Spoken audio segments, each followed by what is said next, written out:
तो हेलो बच्चों, कैसे हैं आप लोग। तो हम फिर आप लोग के लिए क्लास 10 के एक नए चैप्टर 20 के दांत की शुरुआत कर रहे हैं, जिनके लेखक हैं नलिन विलोचन शर्मा। नलिन विलोचन शर्मा का जन्म 1916 ईस्वी में हुआ था, पटना के बदरघाट में। वे जमुना भोजपुरी भाषी थे। वे दर्शन और संस्कृत के प्रख्यात विद्वान महामहोपाध्याय पंडित रामावतार शर्मा के श्रेष्ठ पुत्र थे। माता का नाम रत्नावती शर्मा था। इनके पिताजी का नाम नलिन विलोचन शर्मा जी के पिता का नाम पंडित रामावतार शर्मा था और उनके माता का नाम रत्नावती शर्मा था। उनके व्यक्तित्व के निर्माण में पिता के पंडित के साथ उनकी प्रगतिशील दृष्टि की भी बड़ी भूमिका थी। इस लाइन से ये बता रहे हैं कि जो नलिन विलोचन शर्मा का बड़कपन हुआ, मतलब वो अच्छे राह पे चले, उनमें उनके पिता के पंडितमय होने का भी अच्छा दर्जा रहा। पंडितमय मतलब वे पंडित थे। वे संस्कार में महान माने जाते हैं पंडित लोगों को। इसके लिए वे पंडित समाज से थे, जिसमें उन्हें बहुत सी फायदा हुआ। उनकी स्कूल की पढ़ाई पटना कॉलेजिएट स्कूल से हुई और पटना विश्वविद्यालय से उन्होंने संस्कृत और हिंदी में एमए किया। वे हरप्रसाद दास जैन कॉलेज, आरा, रांची विश्वविद्यालय, अंत में पटना विश्वविद्यालय में प्राध्यापक रहे। सन 1959 में वे पटना विश्वविद्यालय के हिंदी विभाग अध्यक्ष हुए और मृत्युपरांत 12 सितंबर 1961 ईस्वी में इस पद पर बने रहे। हिंदी कविता में प्रपदवाद के प्रवर्तक और नई शैली के आलोचक नलिन जी की रचनाएं इस प्रकार है। दृष्टिकोण, साहित्य का इतिहास दर्शन, मानदंड, हिंदी उपन्यास, विशेषता प्रेमचंद के बारे में विशेषता बता रहे हैं। हिंदी उपन्यास है इनका, विशेषता प्रेमचंद। साहित्य तत्व और आलोचना, आलोचनात्मक ग्रंथ है। साहित्य तत्व और आलोचनात्मक ग्रंथ है। 20 के दांत और 17 असंग्रहित पूर्व छोटी कहानियां हैं। 17 छोटी कहानियां हैं। कहानी के संग्रह फर्स्ट केसरी कुमार तथा नरेश के साथ काव्य संग्रह है। नाकेन के प्रपद और नाकेन 2 सदल मिश्र ग्रंथावली। अयोध्या प्रसाद खत्री स्मारक ग्रंथ, संत परंपरा और साहित्य आदि संपादित ग्रंथ है। ऐसे ये लेखक लिख चुके हैं। आलोचकों के अनुसार प्रयोगवाद का वास्तविक प्रारंभ नलिन विलोचन शर्मा की कविताओं से हुआ और उनकी कहानियों में मनोवैज्ञानिकता के तत्व समग्रता से उभर कर आए। आलोचना में वे आधुनिक शैली के समर्थन थे। ऐसे क्वेश्चन आ सकते हैं कि आलोचना में वे किस शैली के समर्थन थे। तो आलोचना शैली के समर्थन थे। वे गद्य, शिल्प, भाषा आदि सभी स्तरों पर नवीनता के आग्रही लेखक थे। इस तरह के क्वेश्चन आ सकते हैं कि वे किस तरह के आग्रही लेखक थे। तो वे कथ्य, शिल्प, भाषा आदि सभी स्तरों पर नवीनता के आग्रही लेखक थे। उनमें प्रायः परंपरागत दृष्टि एवं शैली का निषेध तथा आधुनिक दृष्टि का समर्थन है। आलोचना की उनकी भाषा गठी हुई है और संकेतात्मक है। उन्होंने अनेक पुराने शब्दों को नया जीवन दिया जो आधुनिक साहित्य में पुनः प्रतिष्ठित हुए। यह कहानी मतलब 20 के दांत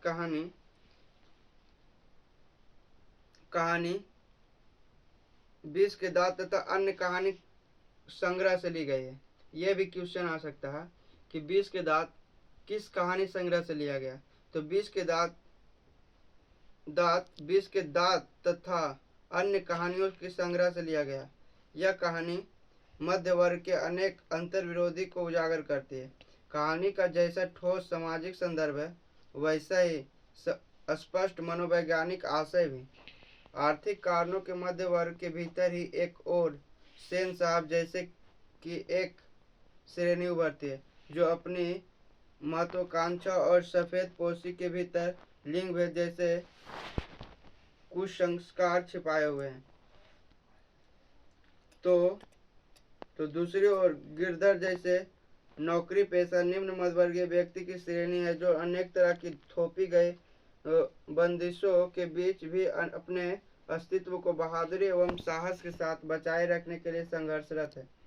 यह कहानी सामाजिक भेदभाव, लिंग भेद, आक्रामक स्वार्थ की छाया में पलते हुए प्यार दुलार के कुपरिणामों को उभारती हुई सामाजिक समानता एवं मानव अधिकार की महत्वपूर्ण वानगी पेश करती है। यह कहानी जिस तरह समाज में लिंग भेद या जात पात की समस्याएं चल रही है, उससे लोगों को उजागर करने के लिए नलिन बिलोचन शर्मा ने एक महत्वपूर्ण कदम उठाया है। तो आइए हम आज विष के दांत के कहानी भी पढ़ते हैं। इस कहानी का पहला वाक्य है, सेन साहब की नई मोटर कार बंगले के सामने बरसाती में खड़ी है। बरसाती मतलब जब गाड़ी वगैरह के रखने के लिए टीन वगैरह का छप्पर बना दिया जाता है, उसके अंदर गाड़ी रखी हुई रहती है, उसे बरसाती कहते हैं। काली चमकती हुई स्ट्रीमर इंड जैसे कोयल घोंसले में कि कब उड़ जाए। और यह भी क्वेश्चन आता है कि सेन साहब की गाड़ी का कलर किस तरह का था, तो काली चमकती हुई स्ट्रीमर इंड थी। सेन साहब को इस कार पर नाज है। बिल्कुल नई मॉडल 7,500 में आई है। और यह भी क्वेश्चन आता है कि इसकी दाम कितनी है, 7,500। काला रंग, चमक ऐसी कि अपना मुंह देख लो, कहीं पर एक धब्बा दिख जाए तो क्लीनर और सोफर की सामत की ही समझो। मेम साहब की सख्त ताकीद है, जैसा कि खोखा खोखी गाड़ी के पास फटकने ना पाए।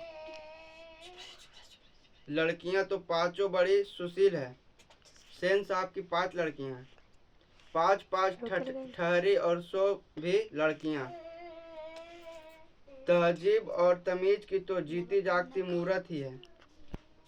मिस्टर और मिसेस सेन ने उन्हें क्या क्या करना चाहिए या क्या सिखाया हो या नहीं, क्या क्या नहीं करना चाहिए, इसकी उन्हें ऐसी तालीम है कि बस।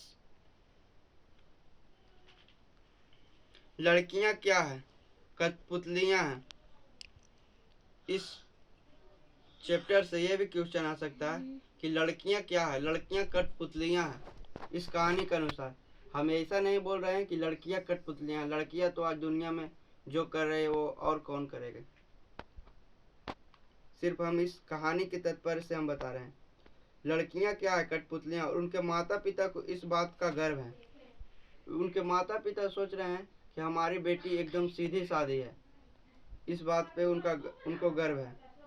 वे कभी किसी चीज को तोड़ती फोड़ती नहीं है। वे दौड़ती है और खेलती है भी है, लेकिन सिर्फ शाम के वक्त। और चूंकि उन्हें सिखाया गया है कि ये बातें उनकी सेहत के लिए जरूरी है, उनको यह सिखाया गया उनकी बेटियों को उनके माँ बाप के द्वारा कि शाम को खेलना सेहत के लिए बहुत ही लाभदायक है।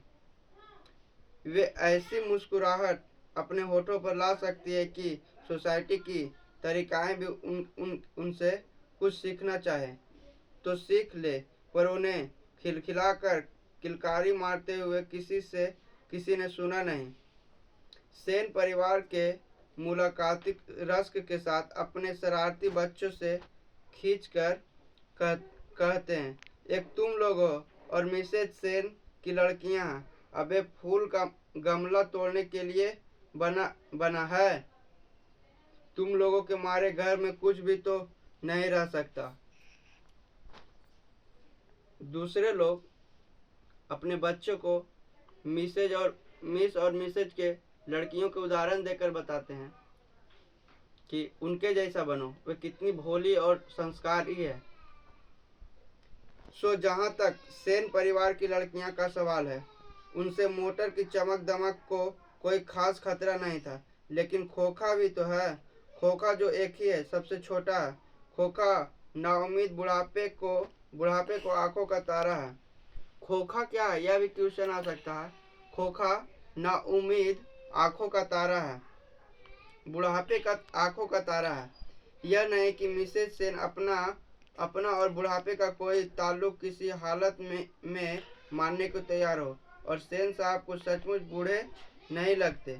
लेकिन मानने लगने की बात छोड़िए, हकीकत तो यह है कि खोखा का आविर्भाव तब जाकर हुआ था जब उसकी कोई उम्मीद दोनों की बाकी नहीं रह गई थी। खोखा जीवन के नियम का अपवाद था। खोखा क्या था? जीवन के नियम का अपवाद था। यह भी क्वेश्चन आ सकता है। यह अस्वाभाविक नहीं था कि वह घर के नियमों का भी अपवाद हो। इस तरह मोटर को कोई खतरा हो सकता है तो खोखा से, मोटर को खतरा हो सकता है तो सिर्फ खोखा से। यह क्वेश्चन भी बिहार बोर्ड के कई साल आ चुके हैं। बात ऐसी थी कि सीमा, रजनी, आलो, सोफाली, आरती पांचों हुई तो उसके लिए घर में अलग नियम थे, दूसरी तरह की शिक्षा थी, और खोखा के लिए अलग दूसरी तरह की। उनकी पांचों बेटियों की नाम भी आ सकती है कि सीमा, रजनी, आलो, सोफाली किनकी बेटियां थी।